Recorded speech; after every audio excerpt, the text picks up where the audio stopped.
Yeah, but you walking can around. break it down into very basic human emotions, which is why storytelling is so universal and why I love it so much. Because you always learn something and you always find something that you can relate to for your personal life as a person, not as an actor or as a character. And I think personally that's what I really liked about the approach we learned at school, which is based on practical aesthetics.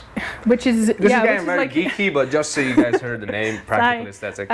It's because you basically look at the scene and you break it down, or at the character, and you break it down into what is the underlying emotion here. What is I distill it down to what is happening here. What are they doing while they're doing it?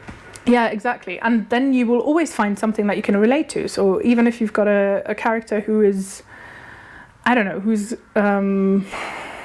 serial killer, there the classic. Yeah, who's a serial killer. There's a reason why they are killing people, and there's a reason that something went wrong there, and you can distill down that emotion and that experience, and then find something that is parallel in your own life to connect with it, and that connection, yes, to a serial killer.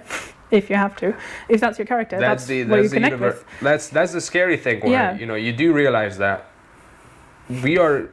we're all different, but there's a lot of things we are very much similar about. Yeah, that's the point. We are more similar than we are different as a species from each other, and I think that's very fascinating. That's what I really love about acting, to just dip into that fundamentally human thing also, that we do. Fun. And I that too. I mean, also, of course it's fun, because you can, I mean, to go back to that example, you can be a serial killer just for 2 hours, but nobody actually dies and you don't actually go to jail, but you can still feel what it would be like. But it feels real. Exactly, and that's so much fun, because in your life, you only have a limited amount of choices that you can make, and there's only a limited amount of paths that you can go, and acting allows you to just see what if I did that instead? What if I reacted like this instead? Yeah. For example, I'm a very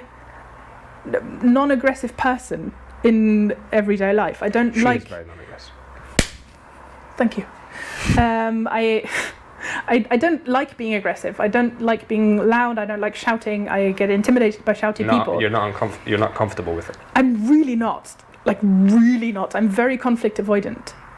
But on stage, it's super fun to just completely decimate a person. Oh, yeah. Just because I know that it's not real. If it were real, I couldn't do it. There's one thing I can't do on stage is gaslighting and emotional manipulation, because I've got history with that. But that's something I won't do. That's where my personal line is. For example, these all of those games like Werewolf and stuff. I hate that. It makes me physically uncomfortable to have to sit there and be like, no, I didn't kill them. So you would have hated it was him. Doing I Game didn't. of Thrones. See, that's different, because nobody wins. It's in the character, it's in the script, so it's kind of okay. But no, like Werewolf, sitting next to you and being like, no, you're imagining it. What are you thinking? Why are you overreacting? That would make me so uncomfortable. I hate that sort of game. Well, this is your personal history. It's good to know that's your personal history, and that's something that that is it's not your problem. That's a thing that you have to sort of manage. It is very much a problem, though. Yeah, it is it's something that you have to deal with, and hopefully over time you can heal it to a certain degree. Yeah. But that's the other element of the acting, that we are literally on stage or on camera, we're doing things to each other. Yeah. Like, we've agreed, okay, in this scene, I'm about to shout your head off, but I'm still doing it to you, and you're still standing there and taking this verbal abuse. Yeah. Basically. And I don't know, it's just this something weird that happens, because I'm aware that it's it's in a fictional world, but it feels very real, because the person psychologically is doing it. Like, good acting is actually doing the stuff you're supposed to do. Yeah. It feels like it.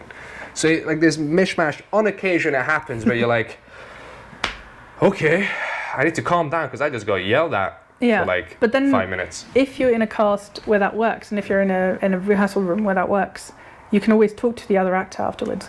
And usually, if you're working with professionals, that will work. And after someone yells cut, or after you both go off stage or something, you will hug it out. And that's very important about it. Or just be like, you okay? Yeah, cool. Yeah. Like I've no spoilers. I had a scene recently I did where I had to put someone up against the wall and just go at them and try to like, "Wah!" Yeah. And then after I was like, "You cool? Yeah, cool. Next." Yeah. It's fun. It's fun. Yeah, it's the element of playing, is the element of escapism, is the element of I'm learning on my skin what it feels like to do these things, because it's like the best simulation, sort of, because it's full body experience. It's like it's the best virtual reality because all your senses are involved. Yeah. That's why I got so heavily into Dungeons and Dragons over the pandemic, because it's kind of that. If you're in a good, it's like my substitute acting fix, if you will. Yeah, exactly. Honestly, that's exactly what it's like. It's like a drug. Once you part, it's that sort of thing. Yeah, no, it's horrible. That's why what I'm saying. If you don't really want to do it, just. Why do you think I'm doing this? It just became a thing of I want something that I can do on a regular basis that I enjoy, that's got to do with people and people's stories. Yeah. Here I am. Yeah, because that's that's the downside, alas. When it works and when you can do something, it's the best thing in the world. But most of the time, you will look for your next fix, which sucks. And then but it's still worth it at the end of the day, and that's horrible. Yeah, it's the most beautiful abusive relationship you can have. Yeah. With a career, I guess. But yeah, like I wouldn't change it for the world. Yeah, that's what Absolutely not. Absolutely not. I miss it so much. I don't do that much at the moment because there's been, life happened, and I do have to work regular jobs right now, which is really annoying, but I'm getting back into, I need to do more. All I'm doing at the moment is, well, apart from D&D, which is sort of acting adjacent, is I'm in a play. Yes, so a play that is. Yes, it's Shakespeare. It's that's Shakespeare. It's what? It's Twelfth Night. It's Twelfth Night. And it will be coming out when? In September. Mid-September. Okay. Yeah, we're doing one performance for a good cause. So we want to donate to. Cars. Yeah, don't worry about that. To Ukrainian refugees, especially to children in Ukraine, that sort of thing. Oh, that's. Yeah, so that's where our proceeds will go to, and then we'll see what happens.